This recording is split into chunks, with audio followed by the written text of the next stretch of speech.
ठीक है, तो कंटिन्यू रखते हैं अपनी एक्सरसाइज शीट को ही, और 46th क्वेश्चन लेते हैं अब हम। 46th क्वेश्चन हमारे पास है कि to wires of the same material, दो वायर हैं सेम मटेरियल के हैं, तो आप समझ गए सेम मटेरियल के हैं तो रजिस्टिविटी उसकी सेम होगी। So two wires of the same material having lengths in the ratio of 1:2। तो 46th क्वेश्चन की बात करते हैं, क्वेश्चन रीड करते हैं और साथ साथ में डेटा लिस्ट भी करते जाते हैं। 46th क्वेश्चन हम ले रहे हैं, ठीक है। रजिस्टिविटी सेम मटेरियल है तो यानी कि रजिस्टिविटी तो उनकी सेम हो गई, ठीक है। तो रजिस्टिविटी सेम कर दी उन्होंने। लेंथ का आपको रेशो दिया हुआ है, लेंथ का रेशो मतलब L1 डिवाइड बाय L2 आपको इस क्वेश्चन में गिवन है। सो L1 अपॉन L2 है आपका 1:2, यानी कि हम कर सकते हैं इसको 1/2। ठीक है, तो L1 अपॉन L2 अपन कर देते हैं 1/2। पहली बात तो ये इसमें अपने समझ में आ रही है क्वेश्चन में। आगे बढ़ते हैं। And diameter in the ratio of 2:1, diameter का रेशियो दे रखा है आपको 2:1, यानी हम कर देते हैं कि भाई D1 divide by D2। Diameter का जो रेशियो है वो 2:1 है। 2:1 मतलब 2/1 कर देते हैं उसको, ठीक है। 2/1 कर दिया, okay. Are connected with cell of 6 volt and internal resistance of 1 ohm. तो 6 वोल्ट का कोई सेल है, ठीक है।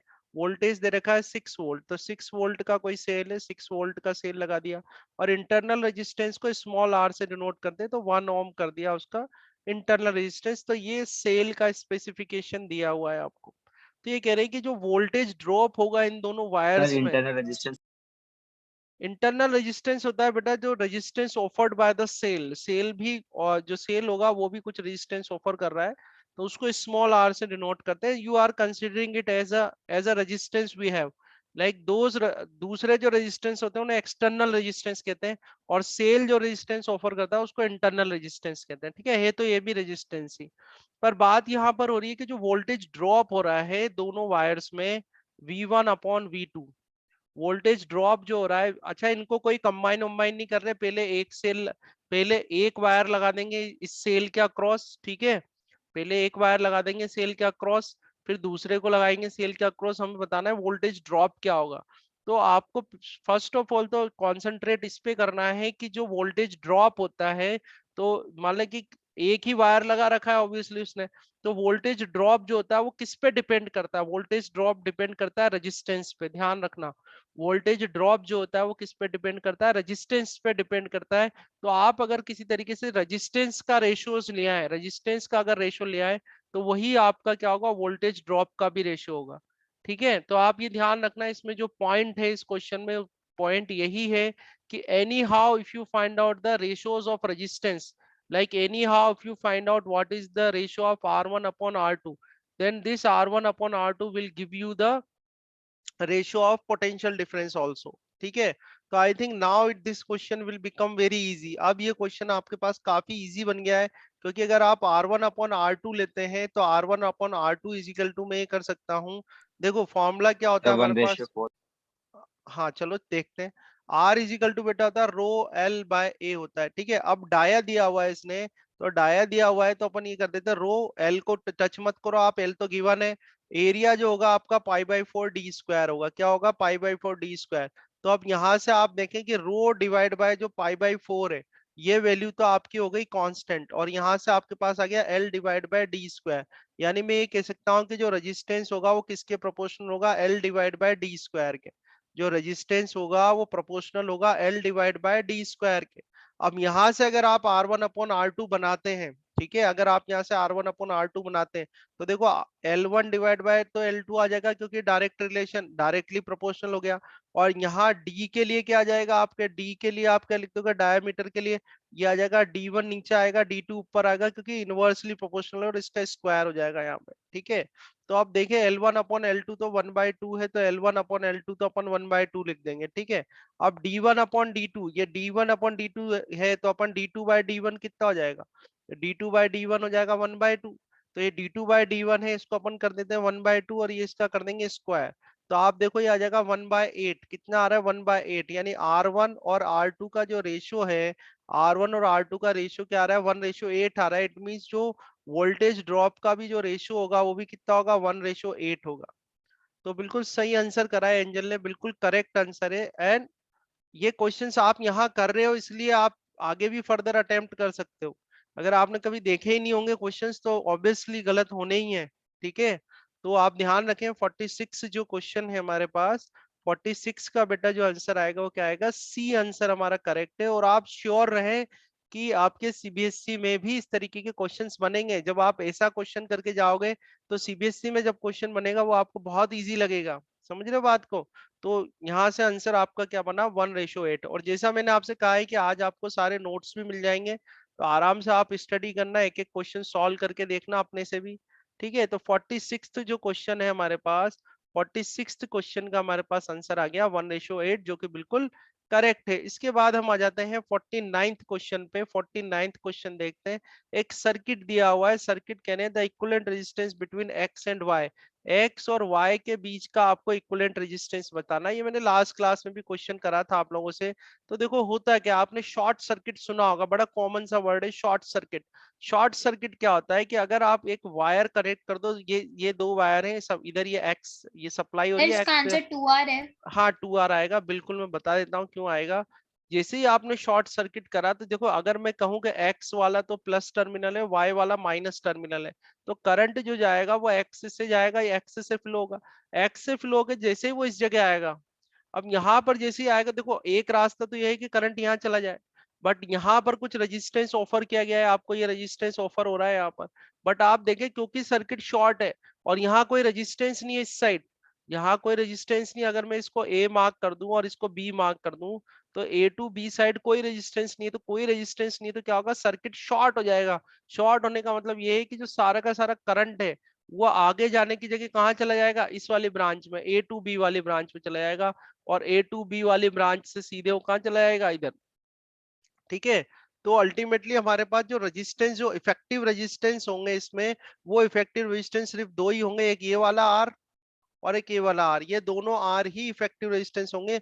और आप देखें जो करंट जाएगा इनमें सेम जाएगा, तो सेम करंट जाएगा, तो यहाँ पर इक्विवेलेंट ये दोनों किस में आ गए, सीरीज में आ गए। और सीरीज में आ गए तो आर प्लस आर जो हो जाएगा आपके पास आंसर क्या बन जाएगा, 2R। तो ये भी एक अच्छा क्वेश्चन है, इसको आप ध्यान रखें। ठीक है, इस तरह से इसको बोलते हैं सर्किट को शॉर्ट करना। शॉर्ट कर दिया, इतना पाथ जो था उसका काफी लंबा पाथ था, देखो आगे तक जा रहा है वो, बट क्योंकि आपने उसको शॉर्ट कर दिया तो करंट जो है वो सारा का सारा, जो जो वायर आपने कनेक्ट करा है जहां पे कोई रेजिस्टेंस ऑफर्ड नहीं है, वहां से वो वायर जो, वहां से जो करंट फ्लो हो जाएगा इस तरीके से। तो इस तरह से आपका जो आंसर बनेगा इस क्वेश्चन का, डेट आंसर इज 2R। तो आई होप ये भी समझ में आया होगा आपको। ठीक है, 50th क्वेश्चन की बात करते हैं। आप लोग अपने आंसर्स कर सकते हैं अगर आपने सॉल्यूशन करा है तो। 50th क्वेश्चन की बात करते हैं, और देखो इसमें भी आपको कॉन्सेप्ट बहुत अच्छा समझ में आएगा। कॉन्सेप्ट ये हो रहा है, देखो आप इस एक्स वाले को अगर मैं प्लस टर्मिनल कर दूं और वाई वाले को माइनस टर्मिनल कर दे, ठीक है, मैं यही कर देता हूँ इसको सॉल्व, अदरवाइज मुझे पूरा सर्किट ड्रॉ करना पड़ेगा उस पेज पे। तो देखें आप, अगर इसको मैं प्लस टर्मिनल करें, इसको माइनस टर्मिनल करें और करंट को फ्लो किया जाए, तो करंट को फ्लो करेंगे, देखो जैसे ही वो इस पॉइंट पे आएगा, तो एक करंट तो 10 ओम की तरफ जाएगा और एक इस ब्रांच में, यानी ब्रांचेस का नाम कर देते हैं, मैं इस ब्रांच को कर देता हूँ ए और इसको कर देता हूँ बी। तो ए टू बी एक ब्रांच हो गया, ए टू बी एक ब्रांच हो गया, और एक ब्रांच ए टू बी इस तरह से भी जा रहा है। ठीक है, और ऐसा करते हैं ए, इसको बी कर देते हैं, और ये वाली जो ब्रांच है इसको कर देते हैं सी, इसको सी कर देता हूं मैं, या ब्रांच मीन्स ये पॉइंट जो है इसको सी कर दिया, तो ए बी सी एक ब्रांच हो गई। और एक ब्रांच आपकी ये जा रही है, जैसे ए बी सी तो यहाँ तक हो गई, ए से लेके इसको मैं डी कर देता हूँ। ठीक है, ए डी, और फिर ये ऐसे जा रही है पूरी। ठीक है, तो अब आप क्लियरली देखो कि ए से लेके बी, बी से लेके सी, ए बी सी में सेम करंट जाएगा। और ऐसे ही ए डी सी, एक ब्रांच तो आपके ए बी सी हो रही है, एक ब्रांच ए डी सी हो रही है, तो ए बी सी में सेम करंट जाएगा, ए डी सी में सेम करंट जाएगा। ठीक है, तो इट मीन्स क्या हुआ, ए डी सी जो है और ए बी सी जो है, ये दोनों किस में हो गए, पैरेलल कॉम्बिनेशन में हो गए। किस में हो गए बेटा, पैरेलल कॉम्बिनेशन में हो गए। तो पैरेलल कॉम्बिनेशन में हो गए, तो अगर मैं ए से लेके सी तक, सबसे पहले तो देखो ए से लेके बी तक का इक्विवेलेंट रेजिस्टेंस निकालो।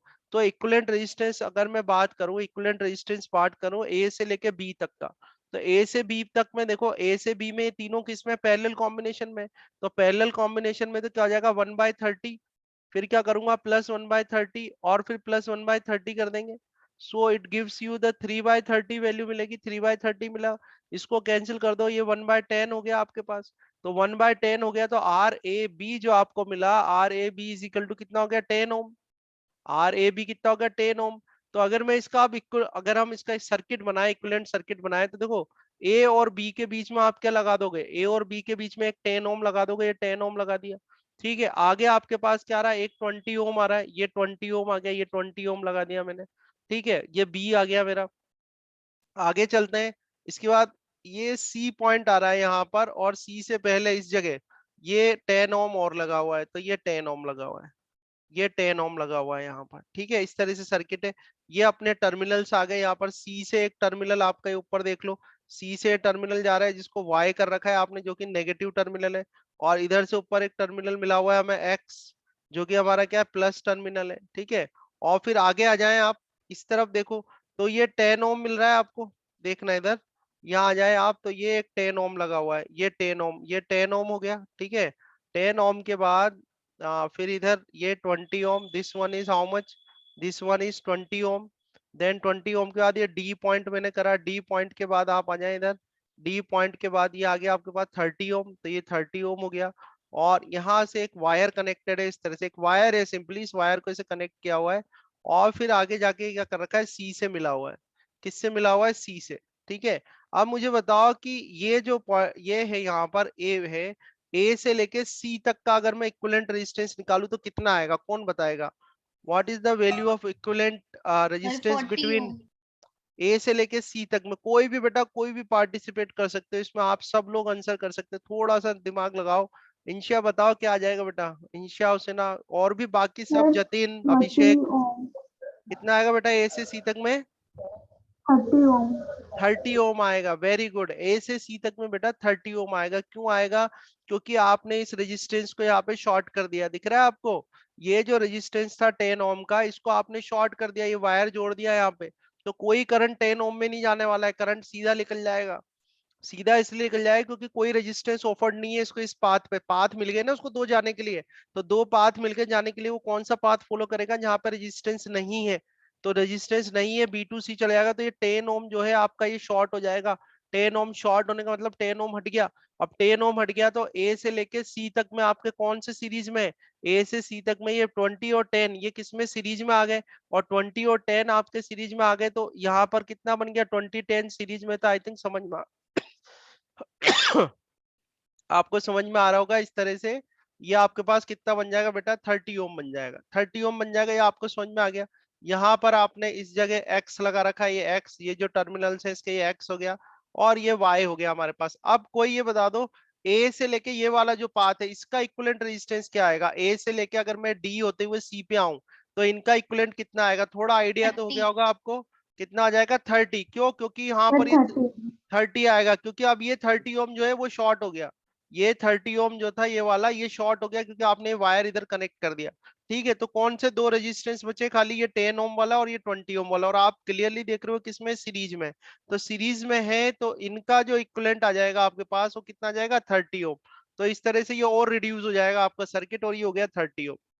अब आप देख रहे हैं एट लास्ट आप देखें, ये ए हो गया, ये सी हो गया, और एट लास्ट आप देखें ये जो दोनों मिल रहे हैं आपको, एक्स वाला आपका प्लस टर्मिनल था, वाई वाला क्या था, माइनस टर्मिनल था। ये करंट आपके फ्लो होगा तो इधर अलग करंट जाएगा, इधर अलग करंट जाएगा, स्प्लिट हो जाएगा।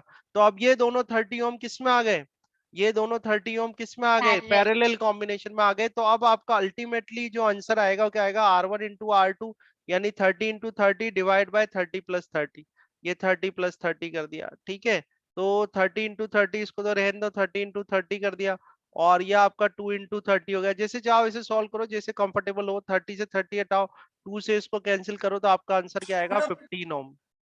ठीक है, तो इस तरह से जो आपका आंसर बनेगा, इसका सी आंसर होगा 15 ओम। बोलो समझ में आया या रिपीट करना है, बोलो। आप लोग भी आंसर करो, काफी क्वेश्चंस कराए ना अब तो आप लोगों को। समझ में आया सबको किस तरह से आंसर करा? शॉर्ट मतलब समझ में आ रहा है, जहां रेजिस्टेंस नहीं होगा करंट वो वाला पाथ ले लेगा, और फिर जो रेजिस्टेंस है वो क्या हो जाएगा, शॉर्ट हो जाएगा वहां से। तो इस तरह से आपका जो आंसर बनेगा इस क्वेश्चन का। आप कोई क्वेश्चन रेज कर दे, मैं बिल्कुल आंसर दूंगा, अदरवाइज फिर अपन अब इसको आज फिनिश ही करना है, शीट को हमको, है ना। तो इस तरह से आपका जो आंसर होगा इस क्वेश्चन का वो 15 ओम होगा। नेक्स्ट क्वेश्चन जो है 51, आई थिंक काफी इजी क्वेश्चन है 51, अगर आप में से कुछ आंसर करना चाहें। ठीक है, 51 का आंसर करना है तो वही करो, एक को आप प्लस टर्मिनल ले लो, दूसरे को क्या कर लो, माइनस टर्मिनल ले लो। तो अगर देखो यहाँ से करंट फ्लो होना स्टार्ट होगा, एक्स से प्लस से माइनस जाता है करंट। मान लो यहाँ ये इस ब्रांच में जाएगा, इस ब्रांच में जाएगा, करंट स्प्लिट हो जाएगा ना, उसे जाते के साथ ही दो रास्ते मिल गए भाई, जाते के साथ ही दो रास्ते मिल गए उसको, ये एक तो ये मिल गया, एक ये दो पाथ मिल गए। तो 7 ओम में और 6 ओम में, 7 ओम और 6 ओम में सेम करंट जाएगा, और 2 ओम और 5 ओम में सेम करंट जाएगा, जाएगा नहीं जाएगा? तो 7 ओम और 6 ओम किस में आ गए? सीरीज में आ गए। वेरी गुड, चेक कर लेते हैं। चेक। और बेटा हुसैना, ईशिया और सर सॉरी, जतीन, मैंने अभिषेक, 52 का आंसर दे दिया। हाँ तो थोड़ा देख के करो ध्यान से। तो ये किस समझ रहे हो ना, ये आपने देखा होगा, ये नोटेशन हमने पढ़ाए हुए हैं आपको किस तरह से। इसका मतलब क्या है, वायर एक दूसरे को टच नहीं कर रहे, एक के ऊपर से एक जा रहे हैं, ये टच नहीं कर रहे हैं एक दूसरे को। ठीक है, हाँ वेरी गुड इंशा, करेक्ट। तो 7 ओम और 6 ओम जो हो गए वो सीरीज में हो गए। तो 7 ओम और 6 ओम जो है वो, अगर ये ले ले, 7 ओम और 6 ओम तो सीरीज में हो गए। तो 7 ओम 6 ओम सीरीज में हो गए, तो इनका कितना आ जाएगा? 13 ओम आ जाएगा, ये 13 ओम आ गया। ऐसे ये 2 ओम और 5 ओम किस में हो गए? ये सीरीज में हो गए।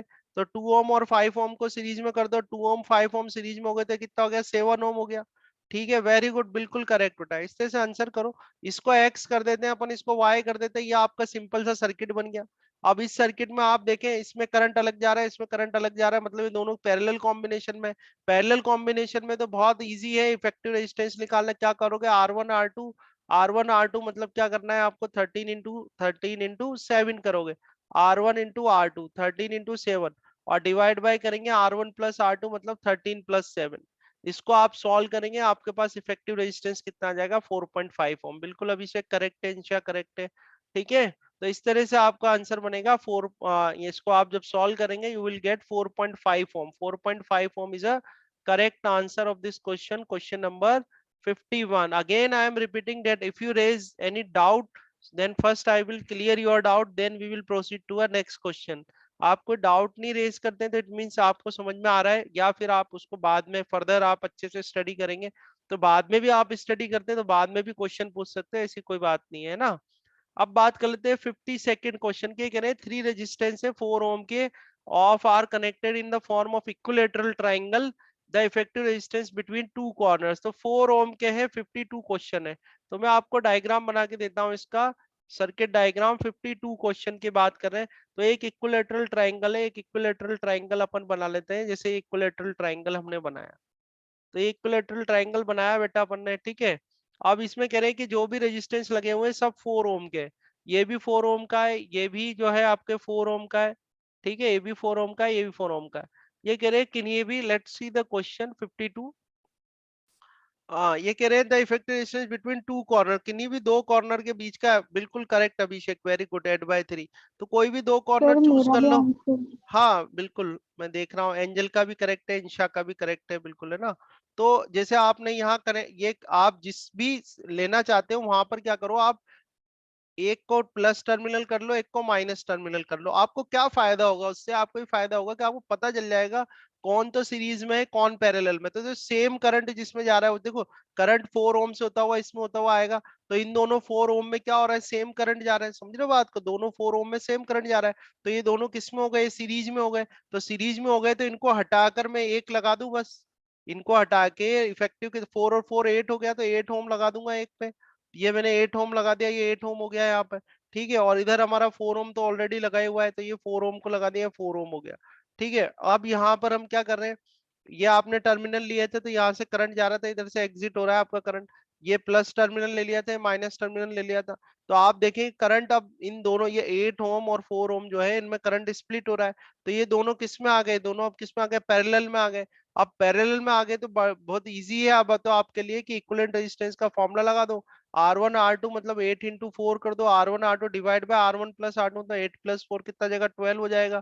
ठीक है, ये 4 3 जा 12 कर देते हैं, और 8/3 ओम आ जाएगा। तो देखो सिंपल है, आप अटेम्प्ट करोगे, कोशिश करोगे सॉल्व करने की, तो बिल्कुल क्वेश्चन सॉल्व होंगे आपसे। ठीक है, तो 8/3 ओम जो है, डी इसका करेक्ट आंसर है, D is a correct answer. ठीक है, इसके बाद लेते हैं 53rd क्वेश्चन की बात करते हैं, जो कि थोड़ा बहुत ठीक ठाक क्वेश्चन है। 53rd क्वेश्चन लेते हैं हम, ठीक है।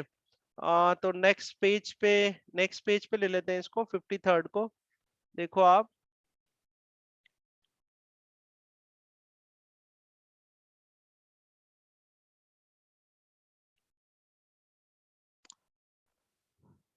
53rd क्वेश्चन, ठीक है।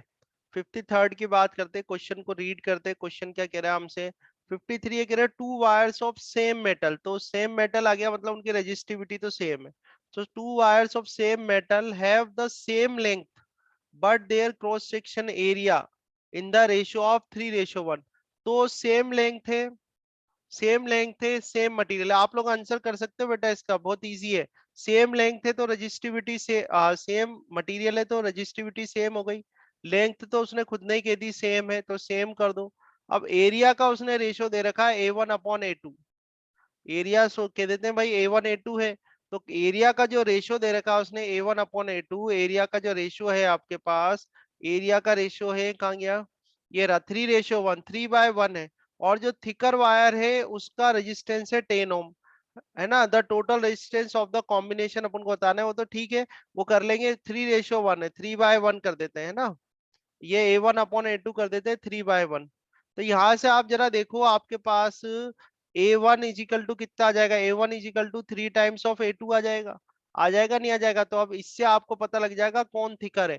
A1 वाला जो है वो क्या है, थिकर वायर है।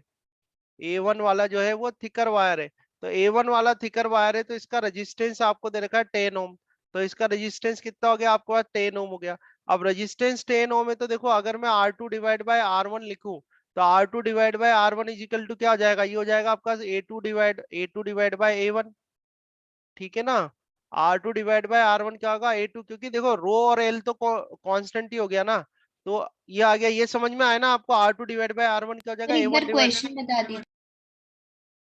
क्वेश्चन अभी देखो आप, क्वेश्चन ये कह रहे हैं 53rd क्वेश्चन, 53rd तो हो गया ना, 53rd की बात करें आप, 40 ओम, ओके देखते हैं, ठीक है ना। तो देखो 10 ओम है और फिर इनको सीरीज में करना है हमें। तो आप जानते हैं कि जो रेजिस्टेंस होता है यहाँ पर R is proportional to L/A होता है। अब L तो इसमें इसने कह दिया सेम है, तो L तो हट गया, तो R is inversely proportional to area आ गया। तो R2 डिवाइड बाय R1 क्या होगा, A1 डिवाइड बाय A2 होगा, और A1 डिवाइड बाय A2 क्या है, 3 डिवाइड बाय 1 है, और 3/1। अब उसने कहा है कि थिकर जो वायर है उसका रेजिस्टेंस 10 ओम है, तो देखो A1 थिकर है, तो A1 का रेजिस्टेंस अपन ने मान लिया R1 है, और वो कितना दे रखा है आपको, 10 ओम दे रखा है। तो यहाँ से R2 जो निकालोगे आप, वो कितना जाएगा, 3 इंटू क्या कर दोगे, 3 इंटू R1 कर दोगे। R1 आपको 10 दे रखा है, 3 इंटू 10 कर देना आप। तो R2 इजिकल टू आपके पास आ गया 30 ओम। अब ये कह रहे हैं कि इन दोनों वायर्स को क्या कर रहे हैं, सीरीज में जोड़ रहे हैं। एक वायर तो आपने ही लगा दिया, ये दूसरा वायर लगा दिया। अब दोनों वायर को सीरीज में जोड़ा, ये R1 लगा दिया या R2 लगा दिया। R1 जो है आपके पास, R1 कितना है, 10 ओम है, तो R1 तो 10 ओम हो गया। R2 जो दे रखा है आपको 30 ओम दे रखा है, तो R2 जो हो गया वो 30 ओम हो गया।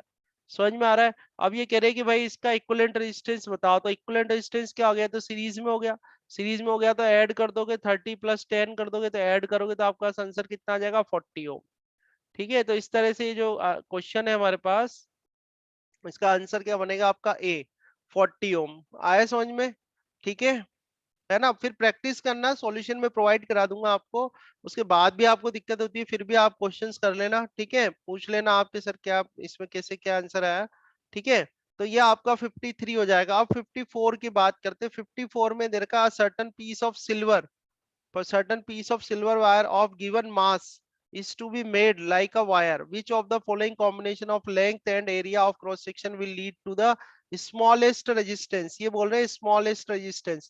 तो smallest resistance से देखो R is proportional to L/A होता है।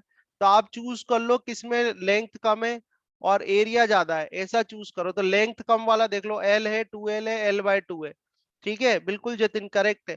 तो सबसे कम लेंथ कितनी आ रही है, L/2। अब एरिया देख लो सबसे ज्यादा किस में आ रहा है, तो A है, A/2 है, 2A है। तो एरिया सबसे ज्यादा कितने आ रहा है, 2A आ रहा है। तो इस तरह से आपका जो आंसर होगा वो C हो जाएगा, क्योंकि जो रेजिस्टेंस है it is directly proportional to length upon area.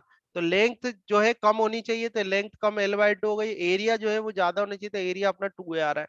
तो इस तरह से जो आपका 54th क्वेश्चन है, 54th क्वेश्चन का आंसर आपके पास बन जाएगा C, ठीक है। 54 के बाद आ जाते हैं अपन 55 पे, कह रहे हैं a certain wire has a resistance R, the resistance of another wire identical with the first except having twice its diameter। Same to same wire ले रहे हैं, बस डायमीटर जो है वो उसका क्या है, ट्वाइस है। तो ये तो आप कर दोगे, फटाफट आंसर कर दो 55 का। तो 55 बता सकते हो ना आप, 55 तो इजी है क्वेश्चन। 55 की बात कर रहे हैं, dia R is proportional to क्या होता है, R is inversely proportional to area होता है। It means R is inversely proportional to dia का स्क्वायर हो जाएगा। ठीक है, हाँ बिल्कुल। R2 डिवाइड बाय R1 अगर मैं करूं तो R2 डिवाइड बाय R1 कितना आ जाएगा, यहाँ पर हम बात करें ये आ जाएगा D1 डिवाइड बाय D2 का होल स्क्वायर आ जाएगा। अब ये कह रहे हैं कि भाई डाया क्या करा, डबल कर दिया इसने, तो D1 is equal to twice of D1 हो जाएगा और ये स्क्वायर हो जाएगा, D1 से D1 कैंसिल कर देना, तो R2 इजिकल टू कितना आ जाएगा, R1 डिवाइड बाय 4 आ जाएगा। R1 कितना लिया है उसने, R लिया हुआ है, तो R बाय 4 आ जाएगा। R बाय 4 मतलब 0.25 R आपका आंसर आ जाएगा। अब इस तरह के, हाँ इंशिया का करेक्ट है, जतिन का करेक्ट है, एंजल का भी करेक्ट है। अब इस तरह के क्वेश्चंस में तो आप कंफर्टेबल हो जाने चाहिए, काफी क्वेश्चन आपने कर लिए। आंसर कितना आ जाएगा आपका, 0.25 R। ठीक है, तो ये 55th का आंसर है। ये शीट आप लगा लेते हैं तो एनी काइंड ऑफ एटलीस्ट इस लेवल के क्वेश्चंस में तो आप लोग ज्यादा परेशान नहीं होगे। ठीक है, तो 55th क्वेश्चन हमने सॉल्व कर लिया। अब आ जाते हैं अपन 56th पर।